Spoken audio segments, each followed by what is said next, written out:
कहानी से आंखों में आंसू आ सकता है। इसमें बूढ़े पति पत्नी के दुख भरे जीवन के बारे में एक नौजवान लड़का अपना नजरिया शेयर कर रहा है। मेरा नाम अनुज है। मुझे गांव के घर से काफी दूर बड़े शहर में नई नौकरी मिली थी। मैं इस शहर में किराए का घर लेकर रहने लगा। पड़ोसी के तौर पर घर के सामने ही एक घर था जिसमें एक बुजुर्ग जोड़ा रहता था। दोनों बिल्कुल अकेले थे, मतलब ना कोई बेटा, ना बेटी, ना नाती, ना पोते, यानी कि संयुक्त परिवार नहीं था। मैं एक संयुक्त परिवार का सदस्य था, इसलिए मुझे अक्सर उनके बारे में विचार आते रहते थे। मुझे देखकर बुरा लगता है, इतनी उम्र होने के बाद भी उनकी देखभाल करने वाला कोई भी उनके साथ नहीं है। जब मैं सुबह ऑफिस के लिए निकलता था तो देखता था कि दादी जी अपने कपकपाते हुए हाथों से दादाजी को चाय देती थी। वैसे ही कपकपाते हाथों में कप लिए दादाजी चाय पीते थे।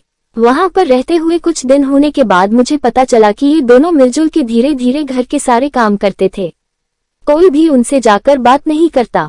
इतने दिनों में मैंने उनकी आवाज तक नहीं सुनी थी।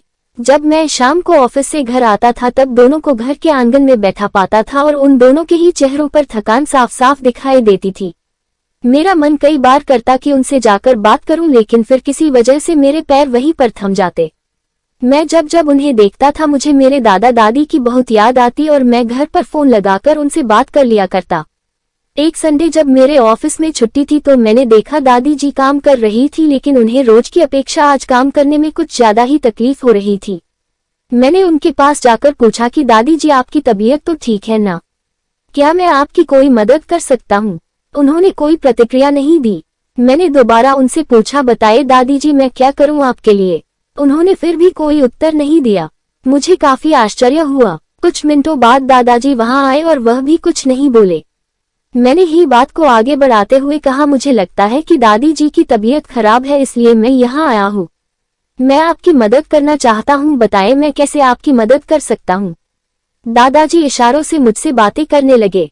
उन्होंने इशारों से मुझे बताया कि दादी जी सुन और बोल नहीं सकती। उन्होंने ये भी बताया कि वह खुद भी बोल नहीं सकते, वह सुन सकते हैं और मेरी बात समझ सकते हैं। उन्होंने इशारों से दादी से कुछ कहा और दादी ने मेरी तरफ देखकर मेरे माथे पर हाथ फेरा। मैं उन दोनों की तरफ देखते ही रहा और न जाने कब मेरे आंखों से आंसू बहने लगे। उस दिन के बाद जब जब मुझे समय मिलता मैं उनके पास चला जाता। वो मुझ पर बहुत प्यार बरसाते। अब तो मुझे उनके इशारे की मीठी भाषा भी बहुत अच्छे से समझ में आने लगी थी। एक दिन मैंने दादाजी से पूछा कि वह अकेले क्यों रहते हैं, क्या उन्हें कोई औलाद नहीं है? दादाजी ने दादी को इशारे से समझाया कि मैंने उनसे क्या पूछा। फिर दोनों मेरा हाथ पकड़कर मुझे आंगन में ले आए और अपने आंखों के आंसू पोंछे और उंगली का इशारा करते हुए एक साइकिल मुझे दिखाई।